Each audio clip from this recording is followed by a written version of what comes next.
I think there's a couple things that you should know about that as you're going into retirement with Bitcoin. I mean, the number one thing is that you're just storing it in Bitcoin. And I know that as somebody who's that age, it's very difficult, I think, to go 100% into anything, especially even Bitcoin. I shouldn't say especially, but even Bitcoin, because there's going to be some highs, there's going to be some lows going forward. I think that there's a narrative around Bitcoin right now that we're not going to see any more bear markets. And it wouldn't surprise me if that was the case. It would surprise me 0% if we never saw a huge drawdown in Bitcoin ever again. And I know everybody likes to compare what's happened so far, the cycles we've been through, but there's a lot of different aspects and characteristics of what's happening right now compared to where we came from. So it wouldn't surprise me, but I still would be expecting that.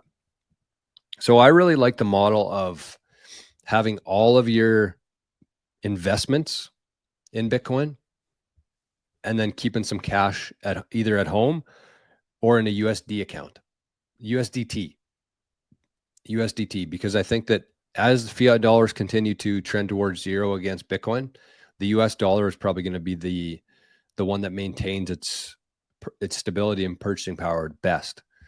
So the nice thing about that is even if there was a huge crash in Bitcoin for a couple months, that wouldn't really affect you too much because you'd have a portion of it in USDT. So I would say somebody in that position, I would have the majority in Bitcoin. I would have some cash at home, physical cash, not cash in a bank, physical cash at home, and some USDT, Tether. That's what I would have. And,